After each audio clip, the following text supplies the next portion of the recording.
मुझे पर्सनली हमेशा ऐसा लगता है कि हमें हर मामले में ना अपने इंटेलेक्ट पे भरोसा करना चाहिए, अपने इनसाइट पे भरोसा करना चाहिए। ये मैं इस संदर्भ में कह रही हूँ कि जब हम किसी का रिव्यू सुनते हैं, तो मोस्ट ऑफ टाइम हमें रिव्यू ये सुनने के लिए देखना चाहिए कि इस फ़िल्म को देख के या इस कंटेंट को देख के जो मैंने महसूस किया, ये सामने वाले ने किया या नहीं किया। और जहाँ तक आप नोटिस करेंगे कि जब हमें चीज़ों की सिमिलैरिटी मिलती है कि यार मुझे भी ऐसे ही लगा, तो उस रिव्यूअर को हम फॉलो करते हैं 80% चांसेस में, या कुछ ऐसा यूनिकली या कुछ ऐसा एंटरटेनिंग हमें मिल जाता है तो हमें लगता है ये कुछ अलग है। ये सब मैं आपसे इसलिए कह रही हूँ क्योंकि मैंने बहुत टाइम बाद एक फुल पैकेज अच्छी फिल्म देखी, कॉस्टो। G5 पे नवाज की कॉस्टो लगभग 1 हफ्ते से स्ट्रीम हो रही है। गाइस, अगर आपने नहीं देखी ना और आपके पास कचड़ा मचड़ा कंटेंट भरा पड़ा है, नेटफ्लिक्स खोल रहे हैं, बहुत सारे OTT प्लेटफॉर्म खोल रहे हैं, क्या देखें क्या नहीं देखें, किसी भी तरह की शोबाजी पे मत जाइए, इस फिल्म को जरूर देखिए। आप इस फिल्म के लिए मेरे रिव्यू पे जरूर भरोसा कर सकते हैं। ये ना नवाज का अवार्ड विनिंग परफॉर्मेंस है। अगर कुछ इधर उधर बहुत ज्यादा चार्मिंग नहीं आया तो नेशनल अवार्ड तो बनता है, फिल्म फेयर तो डेफिनेटली बनता है, और बहुत सारी जगह इस परफॉर्मेंस को रिकॉग्नाइज किया जाना चाहिए नवाज की। इसमें कोई डाउट नहीं है कि नवाज बहुत अच्छा परफॉर्मर है। ओके, फिल्म पे बात करते हैं। पहले तो कॉस्टो एक बायोपिक है, कॉस्टो फर्नांडिस नाम के कस्टम ऑफिसर की, जो बहुत ही ईमानदार है, फुल ऑफ एटीट्यूड है, देश के प्रति उसका प्यार इतना भरा पड़ा है कि जिसकी वजह से उसकी फैमिली कहीं ना कहीं स्टेक में आती है। शार्प है, इंटेलिजेंट है, ब्रेव है, मतलब जो जो एक हीरोइक पर्सनैलिटी होती है ना, जो हमें हीरो पे दिखाते हैं, वो उसमें सब है। तो कॉस्टो गोवा का कस्टम ऑफिसर है और वहां पे ना गोल्ड की बड़ी स्मगलिंग चल रही है। तो उसने जी जान लगा दिया कि वो इस स्मगलिंग को रोकेगा। पर सिचुएशन कुछ ऐसी बनती है कि स्मगलिंग रोकने के चक्कर में ये डिफेंस में गई है, उससे एक मर्डर हो जाता है। फिर ये केस कोर्ट में जाता है जहां उसे ही गुनहगार ठहराया जाता है। तो वो एक उसके वर्चस्व की, उसकी ऑनेस्टी की लड़ाई है। ये कहानी बहुत छोटे शब्दों में मैंने पिरोई, पर जब आप इसका एग्जीक्यूशन देखेंगे आपको मजा आ जाएगा। सबसे पहले तो आप रात के 2 बजे से भी इसको देखना स्टार्ट करेंगे ना तो आप थकेंगे नहीं। मतलब इतना स्पीड में, इतना फास्ट पेस ड्रामा ये चलता है कि एक के बाद एक सीन, लेकिन पूरे कनेक्टिंग वे में, जैसे ट्रेन के डिब्बे जुड़े होते हैं वैसे। तो कॉस्टो फर्नांडिस वाला कैरेक्टर नवाज का, ये हमें ना बिल्कुल इसी फेस में ले जाता है जहां उसने अपनी फैमिली भी स्टेक में डाल रखी है, अपनी जान, अपनी नींद, अपना खाना पीना, सब कुछ उसने स्टेक पे रखा है, सिर्फ इसलिए कि अपने देश को आगे कर सके। इस लड़ाई में कितने लोग उसका साथ देते हैं, कितने लोग उसे छोड़ते हैं, उसकी हिम्मत कहाँ टूटती है।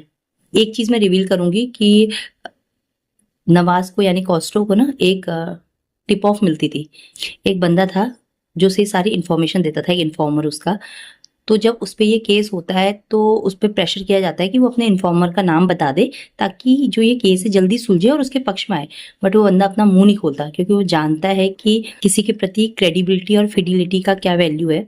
खुद को फांसी पे लटकाने को बंदा तैयार होता है, लेकिन अपने इन्फॉर्मर का नाम नहीं लेता वो, जबकि उसकी बदौलत वो आसानी से बाहर आ सकता था। ये केस कब के रफा दफा हो जाता, पर 8 से 10 साल खिंच गया।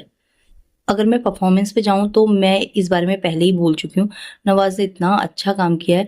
बहुत सारे लोगों को नवाज की गैंग्स ऑफ वासेपुर अच्छी लगती होगी, बट जनरली मुझे नवाज की ना रईस अच्छी लगती है।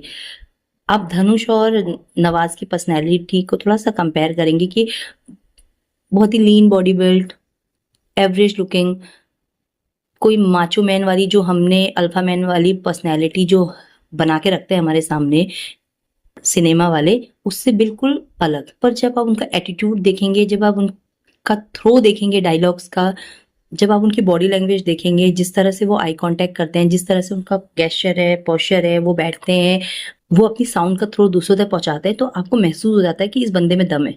ये हमारे साथ नॉर्मली भी होता है। अगर आप किसी simple IAS officer, IPS officer को देखे तो वो कोई 6 पैक्स वाले बंदे नहीं है। तो ये नवाज की पर्सनैलिटी का एक बहुत ही, मैं तो कहूंगी कि प्रॉफिटेबल एलिमेंट है। तो एटीट्यूड आपके इनर साइड से आता है, आपकी ब्रेन की स्ट्रेंथ से आता है, आपकी विल पावर से आता है। कहने का मतलब ये सारे जो कैरेक्टर है उसकी पर्सनैलिटी में इस फिल्म में दिखते हैं।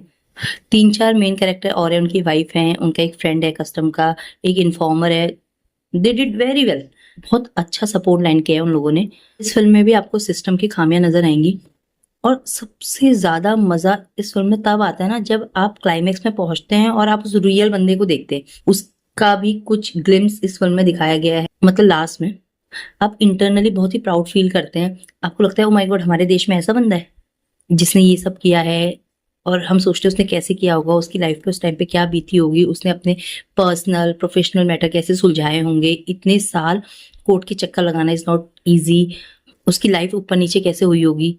और गाइज, ये फिल्म आपको बोर नहीं करने वाली। इसमें ना नवाज का ह्यूमर भी आपको देखने को मिलेगा। डायलॉग्स बहुत अच्छे हैं, मतलब रियलिस्टिक हैं। एक नॉर्मल आदमी भी ऐसे बात कर सकता है। तो आपको मजा आएगा फिल्म देखते हुए। नवाज और उसकी वाइफ का एक सीन है जिसमें वो लोग झगड़ते हैं। वो इतना नेचुरल लगता है कि आपने आसपास भी कहीं ऐसा सीन देखा होगा। नेटफ्लिक्स छोड़ दीजिए, कोई भी नया कंटेंट है उसे छोड़ दीजिए, इसे जरूर देखिए कॉस्ट्रो को।